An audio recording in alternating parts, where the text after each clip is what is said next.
ಸೋಪಾನ 5.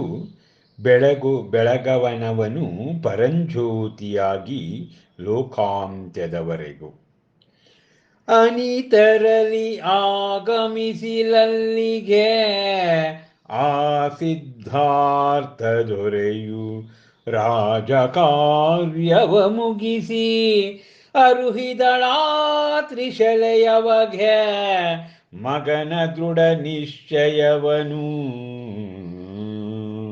ಸೋತದನಿಯೊಳಗೆ ಮಿಡುಕುತ್ತ ಅಸಹಾಯಕತೆಯಲಿಯೇ ತಾನೇ ತನ್ನೊಳಗೆ ಪ್ರಭು ಅಯ್ಯೋ ಏನ ಹೇಳಲಿ ನಾನು ನಿಶ್ಚಯಿಸಿಹನೆಮ್ಮ ಕುವರನು ವಿವಾಹವಾಗದಿರಲು ಆತ್ಮಕಲ್ಯಾಣವೊಂದೇ ಅವನ ಗುರಿಯಾಗಿರಲು ಎನಿತು ಯತ್ನಿಸಿದರು ನಾನವನ ಮನವೊಲಿಸಲು ವಿಫಲವಾಯ್ತೆನ್ನ ಕಾರ್ಯವದು ಬದಲಾಯಿಸಹೋದಂತೆ ಚಂದ್ರವರ್ಣವನು ತೊಳೆಯ ಹೋದಂತೆ ಶ್ರೀಗಂಧದ ಸುಗಂಧವನು ಒಡನೆ ಆಘಾತಗೊಂಡರು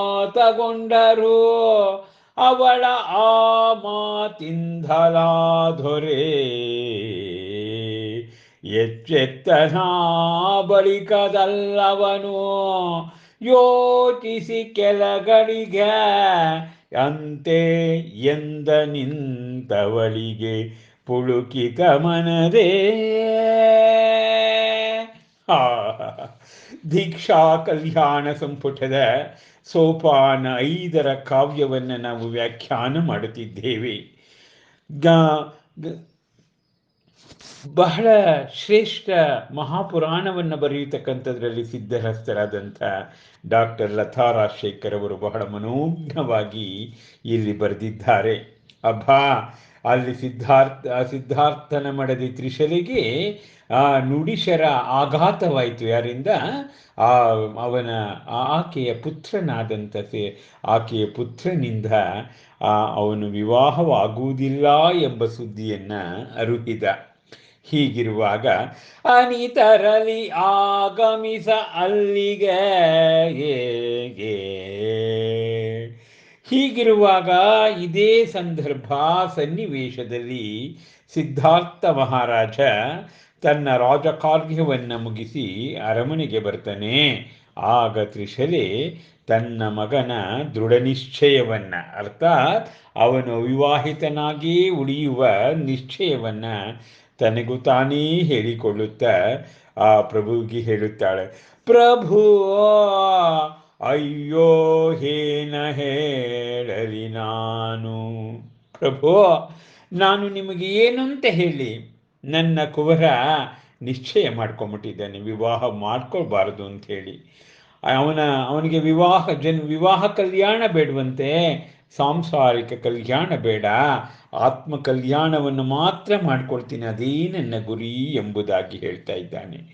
ನಾನು ಅವನಿಗೆ ಎಷ್ಟು ಮನವೊಲಿಸಿದ್ರೂ ಕೂಡ ನನ್ನ ಮನವೊಲಿಕೆ ವಿಫಲವಾಯಿತು ಅಂತ ಹೇಳ್ತಾ ಇದ್ದಾಳೆ. ಹೇಗೆ ಚಂದ್ರವರ್ಣವನ್ನು ತೊಳೆಯ ಹೋದಂತೆ ಶ್ರೀಗಂಧದ ಸುಗಂಧವನು, ಚಂದ್ರವರ್ಣವನ್ನು ತೊಳಿಲಿಕ್ಕಾಗೋದಿಲ್ಲ, ಆ ಸುಗಂಧವನ್ನು ಕೂಡ ತೊಳೆಯೋದು ಕಷ್ಟ. ಹಾಗೆ ನನ್ನ ಮಗನ ಮನಸ್ಸನ್ನು ತಿದ್ದುಕ್ಕೆ ನನ್ನಿಂದ ಆಗಲಿಲ್ಲ ಅಂತ ಹೇಳ್ತಾಳೆ. ಒಡನೆ ಆಘಾತಗೊಂಡರು. ಇದನ್ನು ಕೇಳಿದಂಥ ಆ ಜಿನಬಾಲಕನ ತಂದೆ ಸಿದ್ಧಾರ್ಥನಿಗೆ ಆಘಾತವಾದರೂ ಕೂಡ ದೊರೆ ಎಚ್ಚೆತ್ಕೊಂಡು ಹೇಳ್ತಾನಂತೆ ಕೆಳಗಳಿಗೆ. ಆ ಪುಳಿಕಿತ ಮನದಲ್ಲಿ ಏನು ಹೇಳ್ತೇನೆ ಅನ್ನೋದನ್ನು ನಾವು ನಾಳೆ ತಿಳಿದುಕೊಳ್ಳೋಣ. ಮಹಾವೀರ ಮಹಾದರ್ಶನದ ದೀಕ್ಷಾ ಕಲ್ಯಾಣದ ಅತ್ಯಂತ ಮನೋಜ್ಞ ಸನ್ನಿವೇಶ ಮತ್ತು ಸಂದರ್ಭಗಳು ಇಲ್ಲಿ ಬರ್ತಾ ಇದ್ದಾವೆ. ಅದನ್ನು ಕೇಳುವುದೇ ಒಂದು ಭಾಗ್ಯ. ನಮಸ್ಕಾರ.